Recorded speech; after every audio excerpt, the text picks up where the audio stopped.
what you want, when you want it, where you want it. This is The Mesh. We love barbecue in the Carolinas and the South, but we don't hold a corner on the market of smoking meat and cooking food over open flame. Plenty of other places on the planet have their own barbecue traditions that merit just as much love as whole hog and vinegar. At the same time, there's an increasing number of pitmasters who are combining the favorite flavors of one meat smoking mecca with all the other traditions steeped low and slow in the smoke of other barbecue capitals. Edmar Simoes is one of those people who are fusing the flavors of his native Brazil with those popular barbecue preferences of the Carolinas. Today we meet Ed and find out about his latest adventure as the executive chef at Resident Culture Brewing Company. Of course, the Low and Slow Barbecue Show partnered with the Carolina Barbecue Festival to put a spotlight on Edmar and all the pitmasters. They're going to descend on Charlotte's Victoria Yards for this year's festival, April 5th and 6th. Find out more about this year's festival at carolinabbqfest.org. That's where you can buy tickets, and if you use promo code LOWSLOWBBQ, we'll hook you up with a discount. For today, we're going to hook you up with Edmar Simoes. He's doing some really cool things at one of Charlotte's fastest growing brewing companies. Enjoyed our conversation. We're here today with Edmar Simoes from Resident Culture Brewing Company and a lot of other barbecue adventures. Edmar, welcome to the Low and Slow Barbecue Show. Thank you. It's a pleasure to be here. Yeah, we're so excited to have you and talk about some of the cool stuff you got going on in your world and certainly at Resident Culture Brewing Company. But first, before we get into any of that, Ed, tell me, where are you from and how did you get into cooking meat low and slow?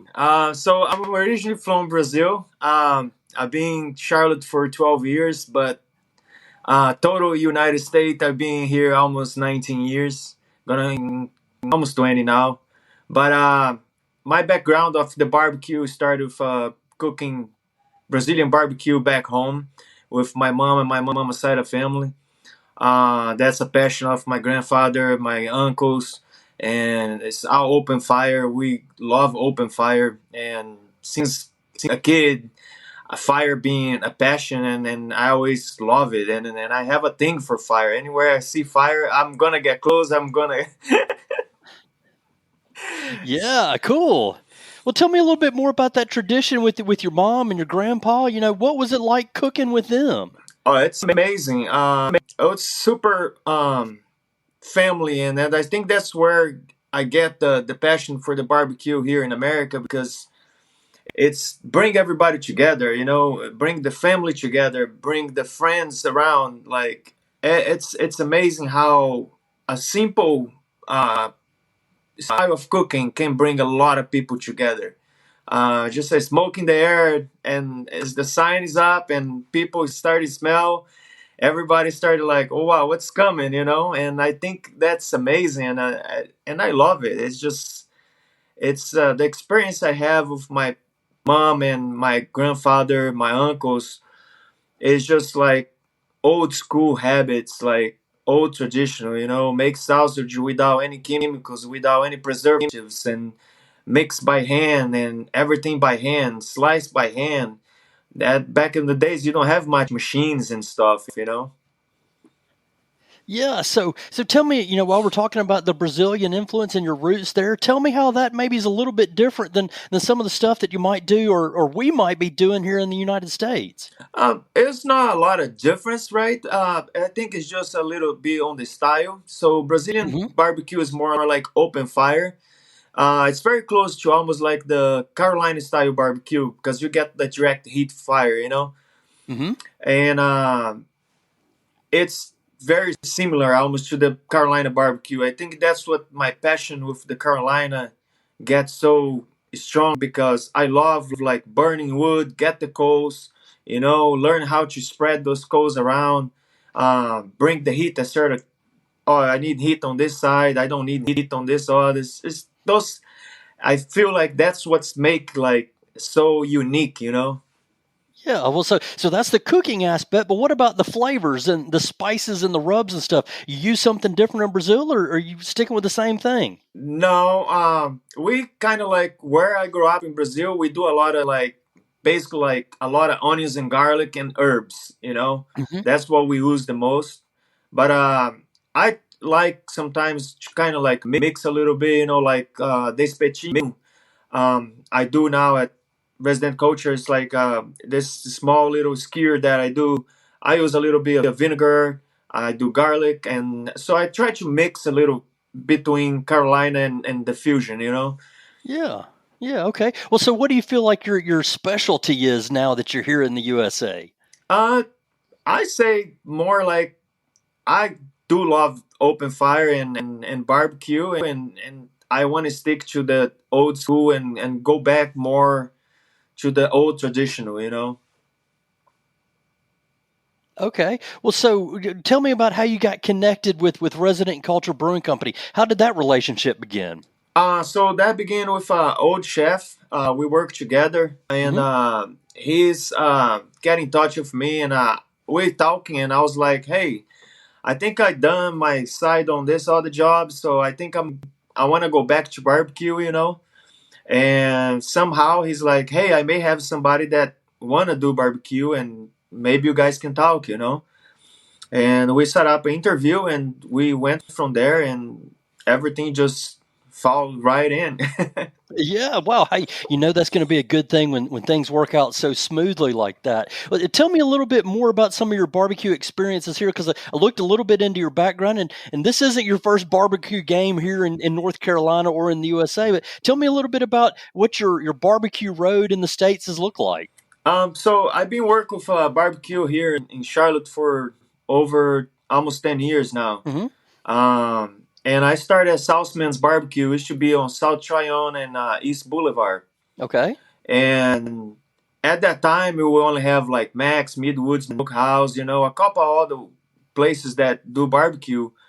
And that's where I really started to learn more and get my head into back to the fire and just not going to fine dine and just going to real barbecue.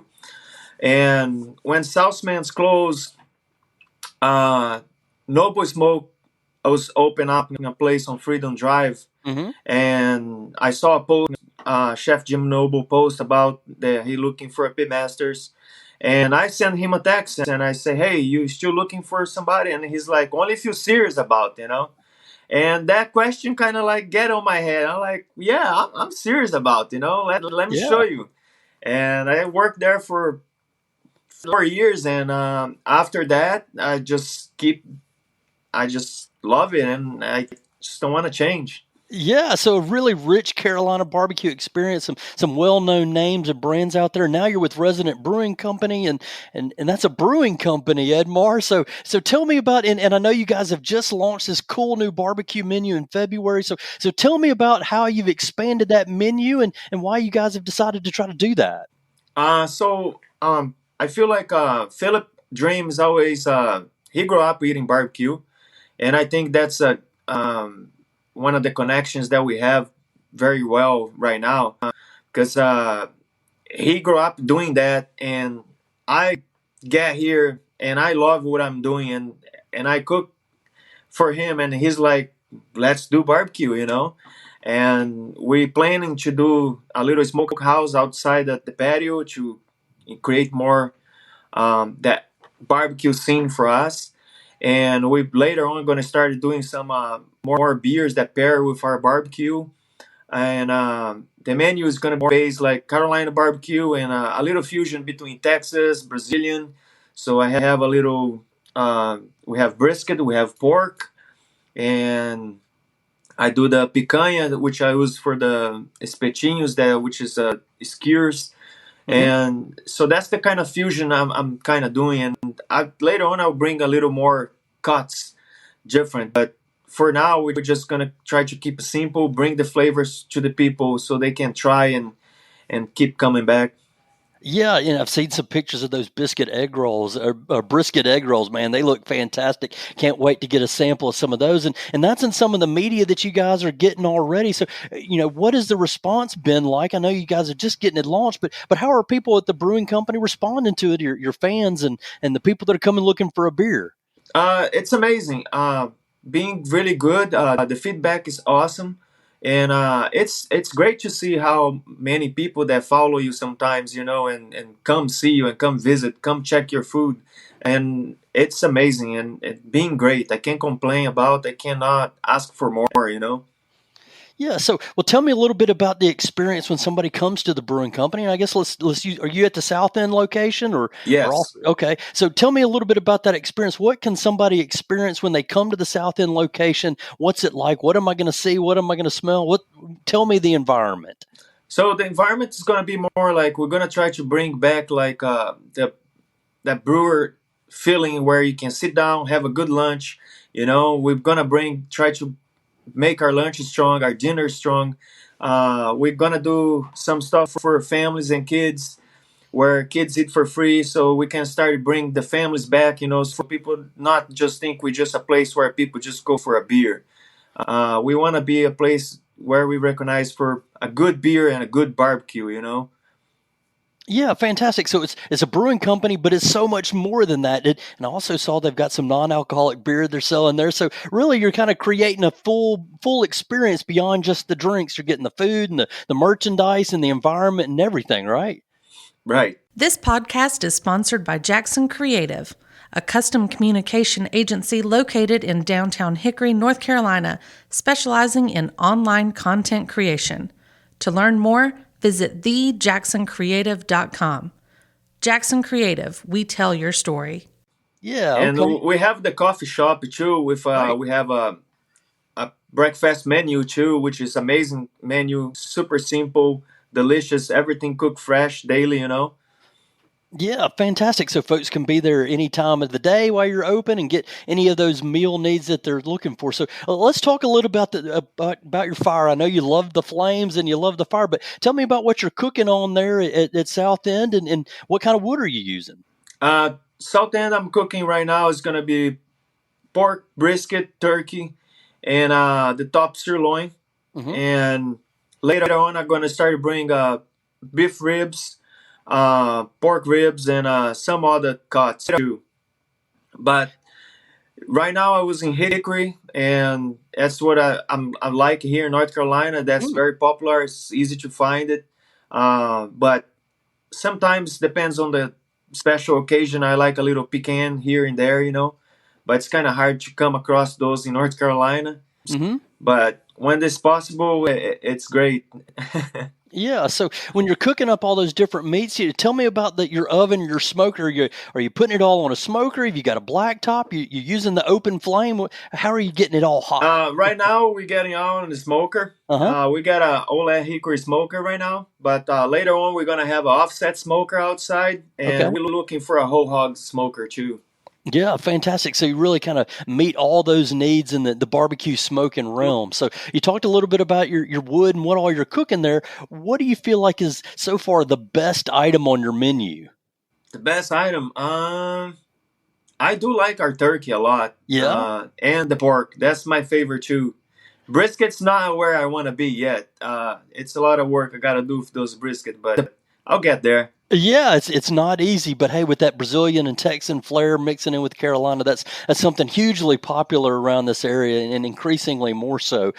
So what do you feel like sets what you're doing in barbecue apart from what somebody else might get elsewhere around the Carolinas?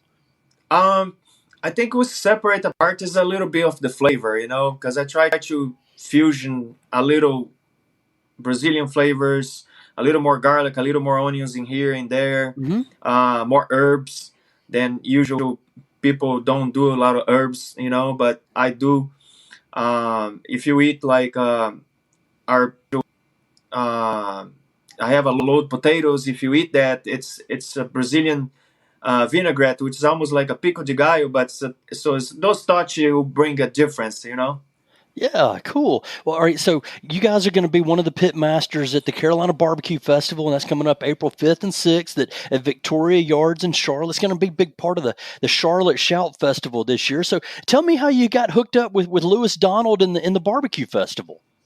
Well, Louis Donald, I've always appreciate his work, on the whole city, and Hmm. he always been on the barbecue scene forever, and he just keep growing.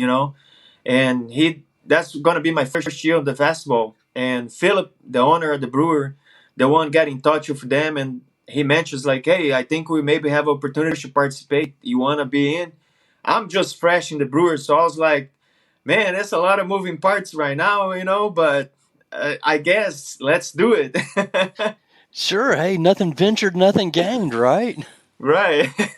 So it was a good for be my first year. I think it's gonna be amazing because I know a lot of the guys there already. Hmm. I tried out the guys' food already, but never have the opportunity to work together and put such a show together. And I think it's gonna be a lot of learning experience and sharing what I know, and it's amazing. Yeah, a really great community of people, and I know that's a big part of the barbecue environment, the community and sharing tips and ideas and learning from one another and supporting one another. And obviously, the Carolina Barbecue Festival, a big part of that is a barbecue for a cause piece, and it's supporting Operation Barbecue Relief and Folds of Honor, Hungry Heroes.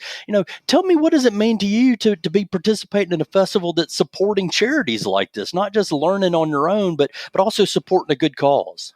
It's amazing, it's amazing to bring a lot of people together to help others. Hmm. And I think we need more of that. And the more people we can bring and the more people we can touch, and it's the more people we can help. And I think that's the right thing to do. Yeah, fantastic. So, have you figured out what you're going to serve at the festival yet? So we're gonna do the top sirloin, the picanha, Yeah. and with some chimichurri on top. Oh, wow. So that's going to be a little bit different. I know there's some burrito tacos there, but that's definitely bringing a little bit of a different flavor, and I know that'll be cool to Yeah, see there. yeah, I'll bring more of the Brazilian flavor. That'll be finish. That'll be light smoke and finish on the grill. Yeah. Okay. Fantastic. So you mentioned this is your first time with the barbecue festival. Have you been on the festival circuit before, or is this your first maiden voyage experience in any of this? I did participate the Taste of Charlotte way back in the Uh days, huh. and but I think it's like that's the big festival that I'm gonna be in. Yeah. Well, so what all is it going to take to get prepared and get ready for the festival? What kind of things will you do to make sure you're there on the scene with what you need? Make sure I get all the ingredients I need, prep everything ahead, and just try to deliver the concentrate and focus on one thing. Yeah, cool. So let me ask you this. We talked a little bit about secret recipes and secret tips. Have you got a secret that folks maybe can pick up and use at home to bring a little bit of the Edmar flavor into their barbecue, or a secret recipe you'd want to share with our audience? My big secret it's burning the wood properly and keep your fire in a certain point. Like find the perfect amount of air, the how you burn that wood. I think that's the big secret of any barbecue, and Fantastic.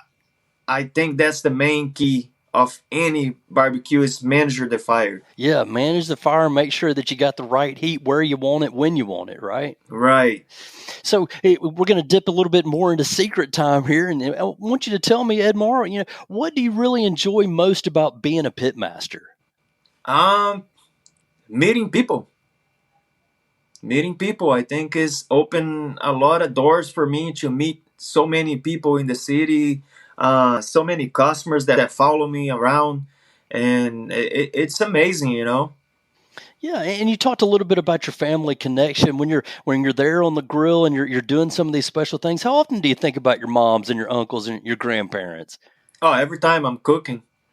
Yeah. So, how do you feel thinking about those guys, knowing that you're kind of carrying on that tradition in a new country and a new place? Oh yes, oh yes. My mom, my grandfather, my uncles, all know. Yeah, fantastic. So, what do you feel like it takes to be successful now that you've got a dozen or so years under your belt and at a few different places? What's it take to be successful in the barbecue business? Stay consistent and keep it simple. Okay. Beyond that, what do you feel like is the biggest lesson that you've learned all this time? Um, Not make mistakes, and if you make a mistakes, assume your mistakes and just be good to people, be nice to people. Yeah. Okay. Well, so when you're looking for advice, where do you turn? Who do you turn to when you're trying to get better? uh, I'm looking for other pit masters that out there, like Hmm. here in Charlotte. I talked to some of them. I talked to some people in Texas. So there's a lot of connections online that I keep in, and we share some information. If I have some question, hey, you double smoke this, you do this, what temperature you take that, and just those little tips that help a lot. Yeah, fantastic. So, what is your favorite barbecue restaurant? Here in Charlotte, I do like John G's a lot. I like Lewis in Charleston. Hmm. I think that's my top two. Yeah, of course, John G's has been on the podcast before, and he'll be one of the pit masters coming up at the Carolina Barbecue Festival, and excited to talk to him again. When you go out and you order barbecue, what do you want to have? What's your favorite dish or your favorite order on the menu? Probably with brisket and maybe some sausage. Yeah, okay. What about sides? Sides, I go with, I like grits a lot. Grits. Wow. Hey, nothing wrong with grits. That's definitely a Southern tradition here. Do you have grits in Brazil? We do have some things very similar, but the grain's a little different. It's a smaller grain, it's not too grainy, but I think that's the connection coming from. Yeah, cool. Well, Ed, you've been very generous with your time here. We're going to jump into the low and slow showdown here. And again, remind folks that you're with the Resident Culture Brewing Company in South End, and you guys got a few locations around Charlotte. You can find out at residentculturebrewing.com. They've got a lot of good stuff. You go in there a little ways into the website, and you see a lot of those cool pictures like those brisket egg rolls I was talking about. And of course, we'll see you at the Carolina Barbecue Festival coming up here pretty soon. But now it's time for the low and slow showdown. We just want to try to get some quick hitters here. Going to see where your preference is on some of these things. So first of all, if you're cooking, do you want gas, charcoal, pellets, or wood? Wood. Wood, okay. And which wood is your favorite?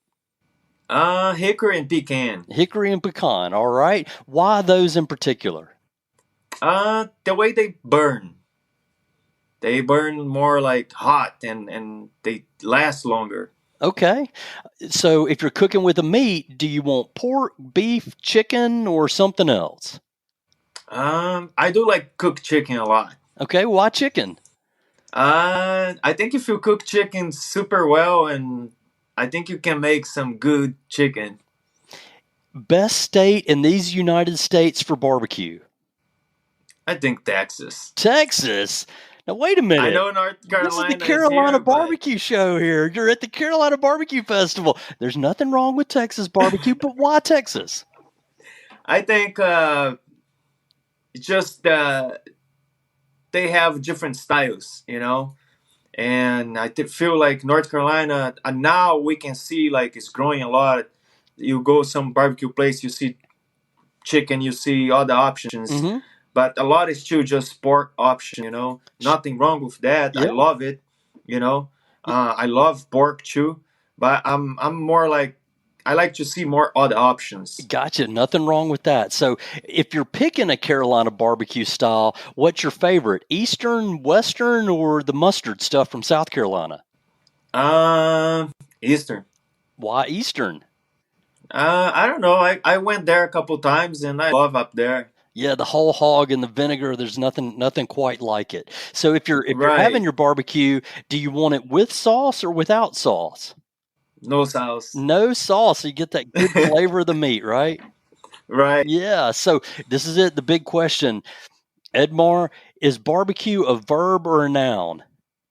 A verb. It's a verb, and that, my friends, is the lowdown from the man at Resident Culture Brewing, Edmar Simoes. Edmar, thanks so much for joining the Low and Slow Barbecue Show. We look forward to seeing you at the Carolina Barbecue Festival. Yeah, thank you so much. Thank you. You've been listening to the Low and Slow Barbecue Show on the Mesh.tv network of podcasts. Be sure to visit us online at lowslowbbqshow.com. You can find out more about the Carolina Barbecue Festival and the other pitmasters participating in this year's event at lowslowbbqshow.com. You can also hear from Operation Barbecue Relief CEO Stan Hayes, as well as other Carolina pitmasters like Jake Wood from Lawrence Barbecue, Garen Kirkman from John G's Barbecue, and Elliot Moss from Moss and More. These great Carolina pitmasters will all be at the Carolina Barbecue Festival. Again, that's April 5th and 6th at Victoria Yards in Charlotte. Visit lowslowbbqshow.com for all the details. If you like what you hear in the Low and Slow Barbecue Show, please follow us and subscribe in your favorite podcast stream. We'd love it if you gave us a 5-star rating, and more than anything, share the show with your friends. Special thanks to Edmar Simoes at Resident Culture Brewing Company.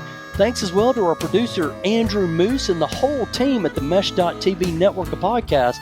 Most especially, thank you for listening to the Low and Slow Barbecue Show. Remember, for the best barbecue and the best barbecue podcast, make it low and slow.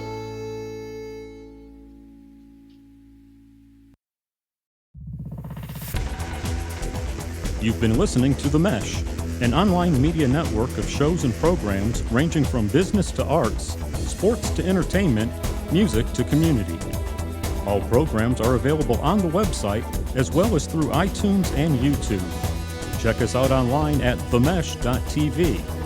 Discover other network shows and give us feedback on what you just heard.